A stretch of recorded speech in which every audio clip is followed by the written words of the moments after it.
right, it's morning huddle time. Good morning. No, I'm not saying it works. I wish you I'm just saying it Godspeed. happens. Godspeed with all of that. I think that's really, really nice. I'm not sure what kind of success you're going to have with that today, because the world, my friend, has changed.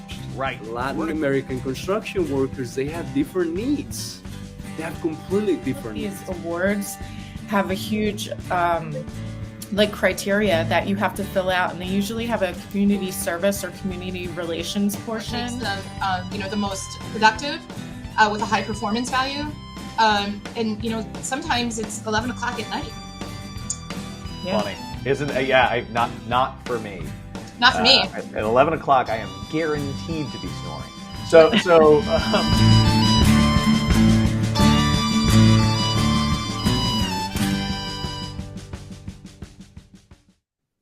Good morning. It's morning huddle time. I'm Chad Prinky alongside my co-host and producer, Stacy Holzinger. Stacy, how are you this morning? I'm doing great. How are you guys doing? Doing great. For me, it's all good. Yeah, we made it through a Thanksgiving. Like everybody, oh my God, I shouldn't even say this out loud. Everybody was sick and I somehow dodged it. Everybody's better and I'm not sick, and I don't know, but I'm pretty sure I'm invincible, folks. I think I made it. I can't believe it. Yeah. Though, I don't know. Thursday to Tuesday, the incubation period is probably not totally over. There's probably, there's some, doctor somewhere like, oh no, he's got symptoms. I can see it. But anyway, so we have our guest and both of our friends, Stacy, Kathy Humm, here with us today. Kathy, thank you so much for joining us this morning. Kathy owns Notice to Proceed HR. She just started that business literally months ago after spending years and years in the construction industry working for a wonderful, well-respected general contractor in the DC, Baltimore area. And I was just noticing, recognizing as we were getting started, Kathy, Stacy, and myself, all three of us have started our own businesses just in the past couple of years. Go us. That's exciting. So congratulations, Kathy. So far, how's it going? It's going fantastic. As you mentioned, I've spent over 15 years in the HR space. 9 of the last years that I spent in HR were with Harkins Builders. So built their HR department and decided to break off and start my own consulting.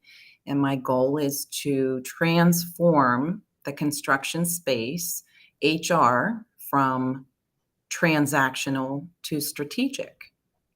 So it's been great. I have a tremendous network through Associated Builders and Contractors, and from Greater Baltimore to Washington, D.C., and it's been fantastic.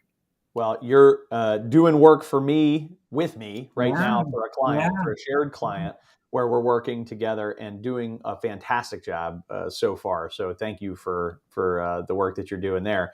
And, I think as a new business owner, it is the scariest thing is, am I going to have any clients? And you've been able to solve that problem very, very quickly through your network. And I'm very excited for you. So that's, it's a nice place to start from, Kathy.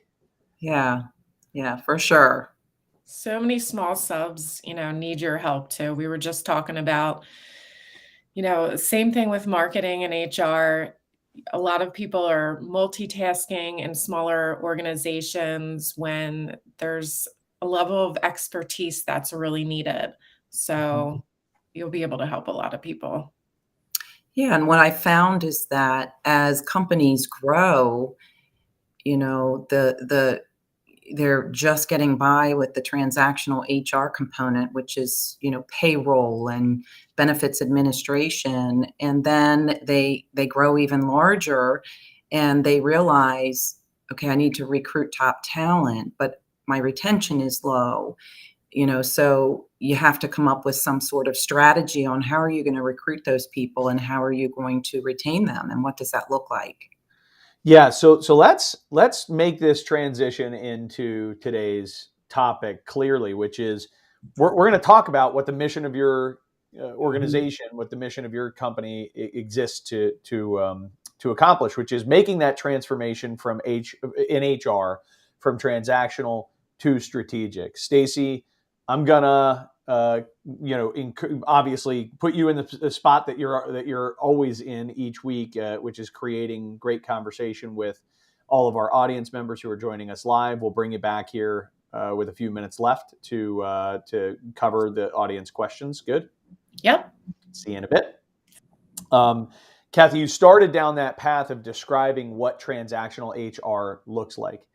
And what I picked up from that was sort of, maybe compliance items, payroll items, things that are really keeping the ship afloat.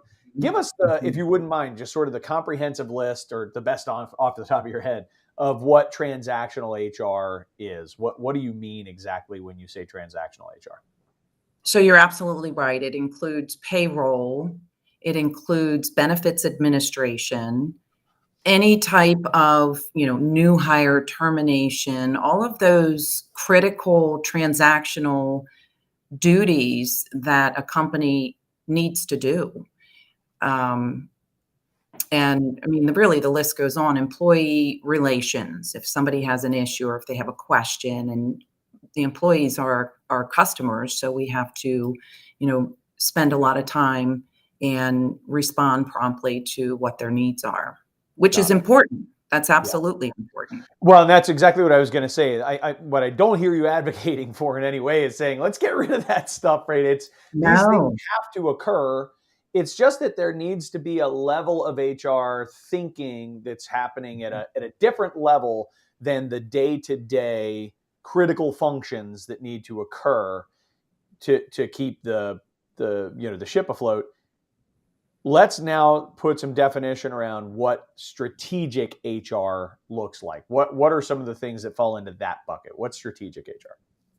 So strategic HR is being more forward thinking, not just putting out the fires today, but focusing on what is my 1, 3, 5-year plan. And you have to have buy-in from the executive team. The HR business goals have to align with the strategic goal. So for example, if a business wants to double in size in the next 3 years, what's the recruiting strategy to do that? Where are you going to get those candidates? Do you have a diversity goal that you want to achieve? So how does that tie into your recruiting strategy as well? And it's all about being forward thinking and having that buy-in from the executive team to be able to think outside of the box and really help that organization grow.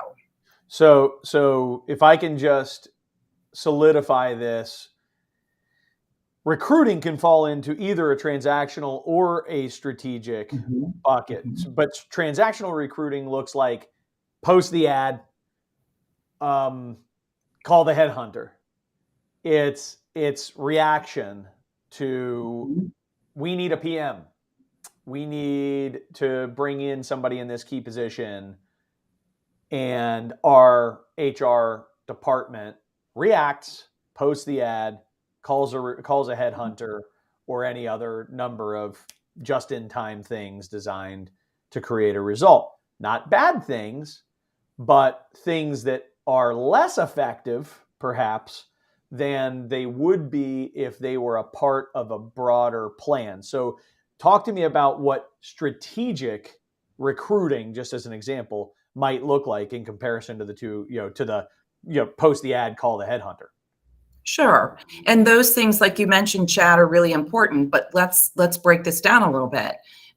Is your job description from the 1920s, or do you even have a job description? Are we scrapping together a job description last minute? I can't tell you how many times I've seen people who are like, I don't know, Chad, do you have a job description? Something that we can just kind of work from, like a template? Can you help me with that?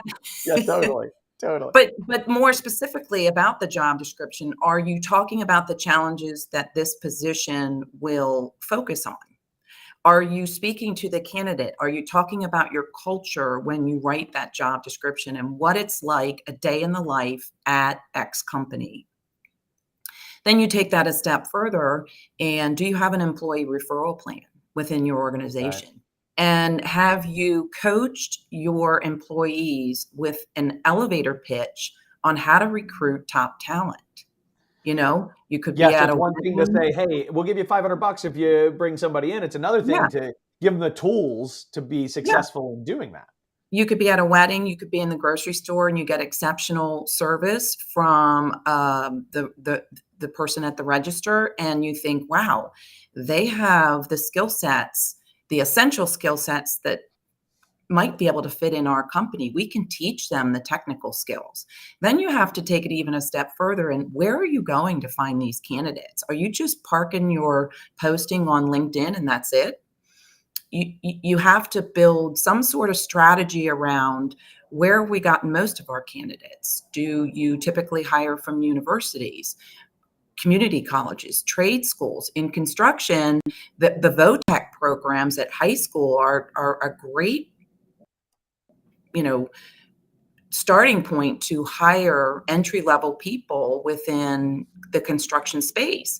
And is your company the go-to company in those programs, that when they think about, okay, we want to start placing our students, are they calling you? Are you the first one they're calling? Which means your recruiting strategy is you have to get in the classroom and you have to be present and you have to, do the upfront work to get on that list and be the first go-to caller. Like so many things in life and business, what I'm hearing you say is it's all about making the investments in these areas that have long-term benefits. That if I start laying down lines, if I start creating funnels at vocational schools, if I start laying down funnels in community college programs, I'm not going to have a bunch of candidates tomorrow. But what I will have done is help to solidify my pipeline 3 years, 5 years, 10 years down the line. And that's strategic. And that's exactly what you're talking about is, hey, if you're today, if you're transactional, so be it. You might need to post that ad. You might need to call that headhunter.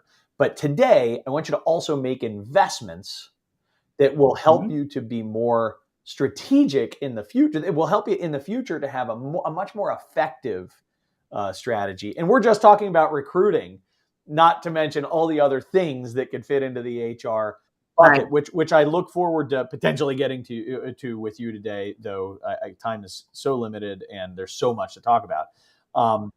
So I want to ask, what are some of the biggest mistakes that contractors are making as it relates to their HR departments, whether it's general contractors or specialty contractors? What are the biggest mistakes they're making in relation to their HR department? I would say the investment in HR. You have to invest in HR for it to be successful. So that's number one. And what I mean by that is you have to put the right person in the seat on the bus, or develop that team that has both a transactional mindset as well as a strategic mindset. Because the duties are still the duties, but you need to be forward thinking in an HR department and an HR role. So I would say the investment in HR. I would also say that HR needs to have a seat at the table. And what I mean by that is the executive team needs to include HR, because let's face it, our most valuable asset in the construction space anywhere are our people. And if we don't have good talent, satisfied employees, we're not going to be the best that we can be in whatever we do. So who has the best pulse on our people? It's the HR department. They absolutely have a pulse on the people. And so HR needs to have a seat at the table. Yeah, that's so the foundational aspect of that I'm hearing from you is really treating HR not as an afterthought, treating HR, making the appropriate investment in HR leadership is maybe what I'm hearing you say. Does that sound right? 100%. Mm-hmm. But here's also something about that. HR people that lead the department, that work in the department, they have to be able to speak the executive language. They have to be able to sit in those executive meetings. And the two biggest things that executives are focused on are the cost and the risk. Right. And if you can't speak in business language and take the empathy and the touchy-feely part of HR, which is important, out of that discussion, that's where HR people tend to have trouble in those meetings. You have to be brief, you have to be concise, you have to be prepared, you have to have solutions. Don't come to them with a problem. Come to them with solutions. And you have to know your data analytics and be able to present that information so that you're touching on the cost and the risk. That's what they want to hear. Yeah, it's a two-way street. You can't. First things first. The executive team has to welcome the HR leadership as an equal, as an equal voice at the table, as somebody that's really going to have impact, that they're going to consider their perspectives. Yeah. The other portion of that equation is HR people need to speak exec. They need to actually be prepared to play at that level.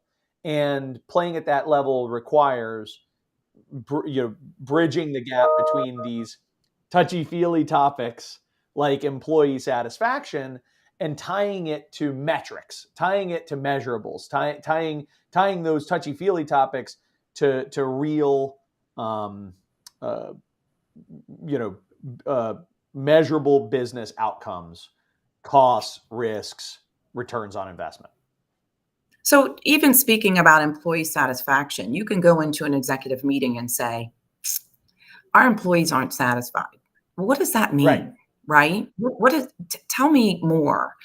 Or you can go in and after you've done, year after year employee satisfaction surveys using the G12, the Gallup 12 questions, which are very simple.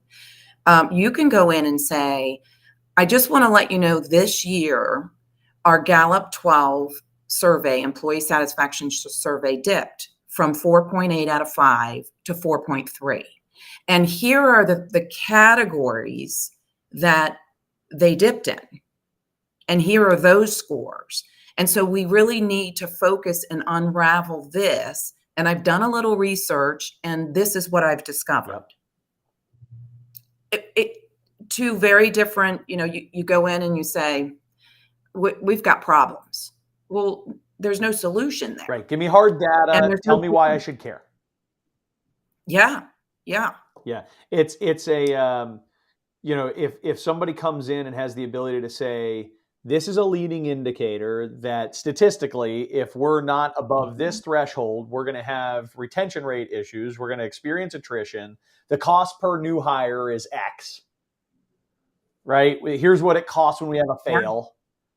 Within our first 3 years, if we have to replace somebody. I mean, I can think about the differences.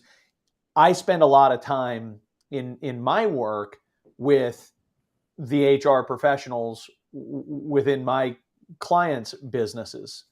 And there's a massive difference between the quality of conversation that we're able to have in one instance and the other. And you're without question, there's a connection on who's invited to the table. Yeah. Now, at the same time, I'm sitting here like, I'm sorry, I'm like thinking about who, chicken or the egg. Like, am I a part of this problem?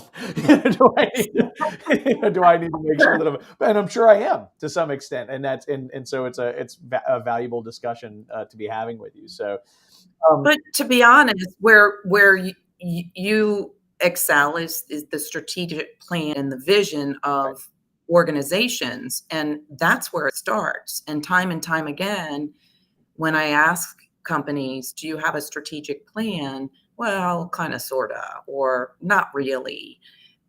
Because the reason I ask that is because when I'm looking at HR from soup to nuts, the recruiting business plan has to align with the strategic plan. It gives us direction as an HR team.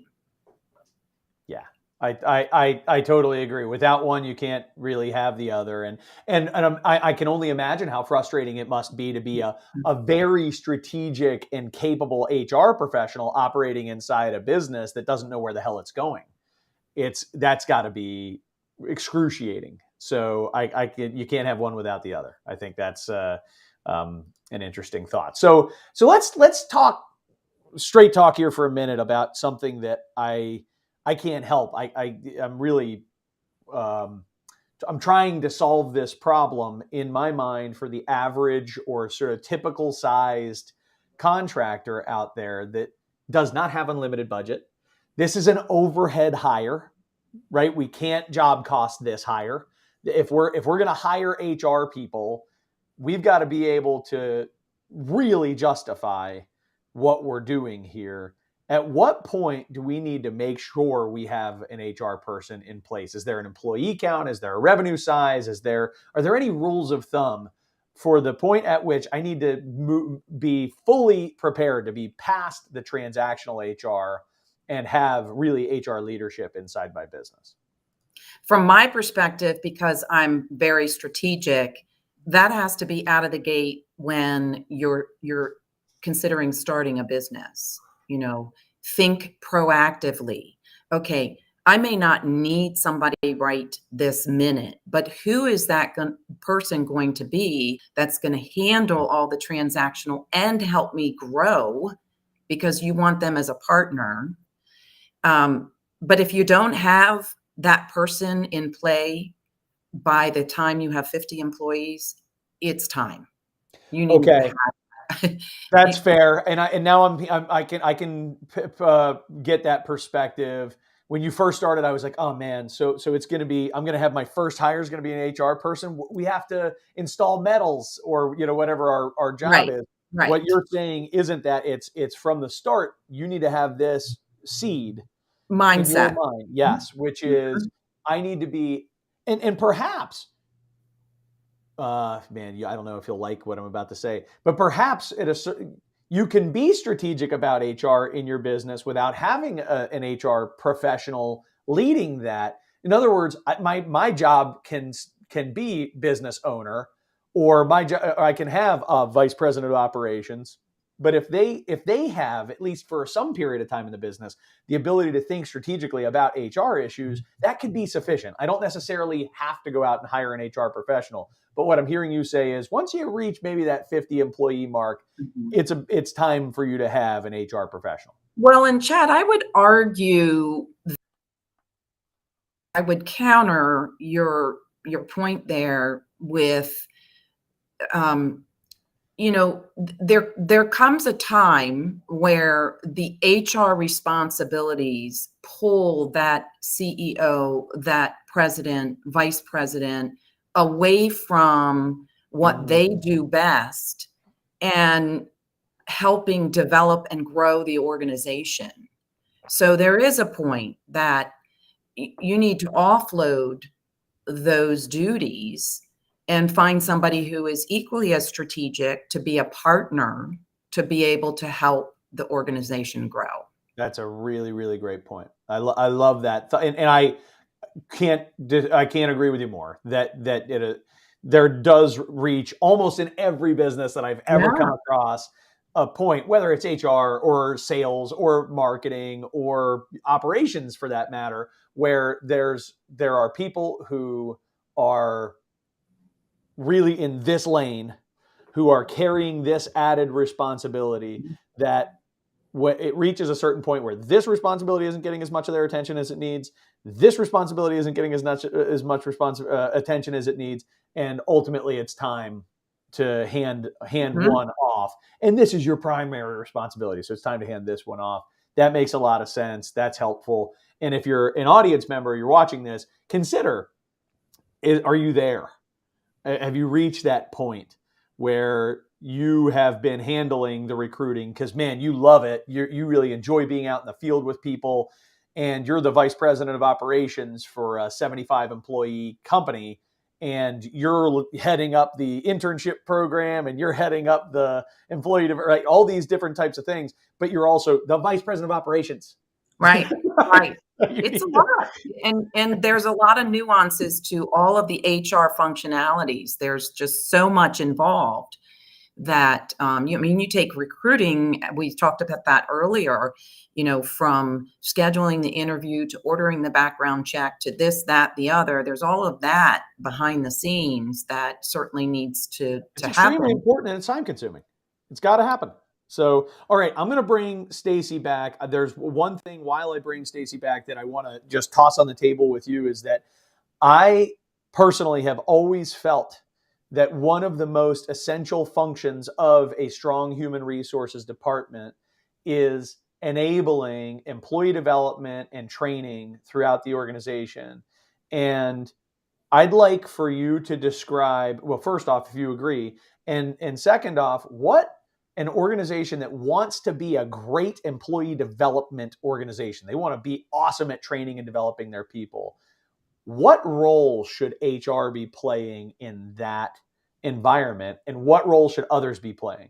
Because I'll tell you, one of the things I hear a lot is like, well, I don't know, training, HR, are you on that? And I'm like, that's not fair. That's not quite right. You can't just lay training at HR's feet and walk out. So, what's your take? Am I wrong? Training is a part of an HR function, and I would say that anything from leadership, development, management, essential skills, those kinds of things are led by the HR team. Now, when you get into technical skill sets in the construction space, HR people don't know the technical, how-tos part of the job. What HR's role in that particular situation would be that they're facilitating the training. They're finding the technical trainer, whether it's in-house or outside of the organization, to have those training sessions, and they're making it happen. So HR absolutely plays a role in training.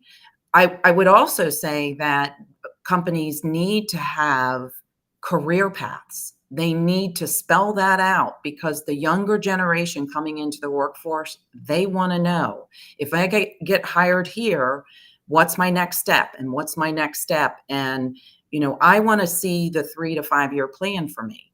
So it's really important for companies not only to have a really good job description, but also paint the picture of, if you start here and these are the training things and certifications that you need to acquire over the next X months, year, what have you, this is your projection. And that's super, super important. I love it. I love it. It's that seems fair to me.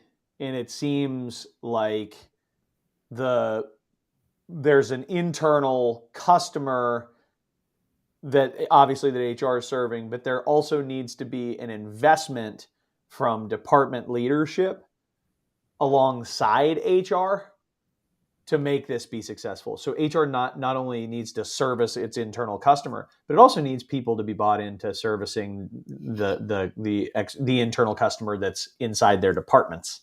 In other words, it needs to have the buy-in and support of everyone else, so that everyone isn't just pointing the finger at HR and saying, I don't know, we're supposed to have a training program. HR, are you on that?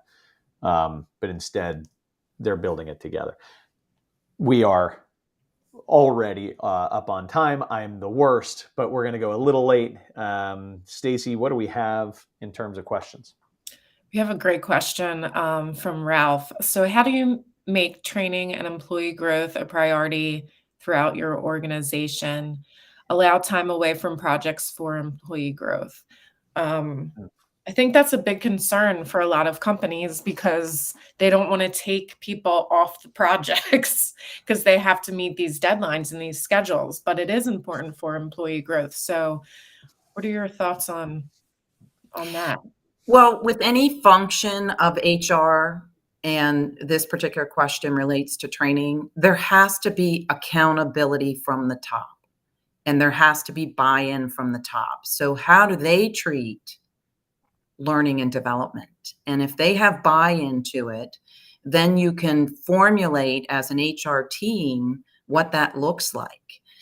Dollars to spend for your department, for each of your, team members, for training, going away to conferences, taking time away from the job, maybe recruiting and hiring more people so that you have that backfill for you to take that time off. A lot of companies are also moving to sabbaticals. In construction, it's a very challenging industry, and it's high stress, high energy. So a lot of companies are going to take some sabbatical time after a 3-5 year period so that they can recharge and train and develop.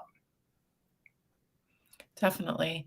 When you were talking earlier about training and things like that, when I worked with Shapiro and Duncan, I worked very closely with the HR department, and I think marketing also usually ties in as a support system to HR and trying to simplify the message, trying to get forms returned that you need, whether it's health benefit forms, meeting deadlines, event planning, employee morale type things.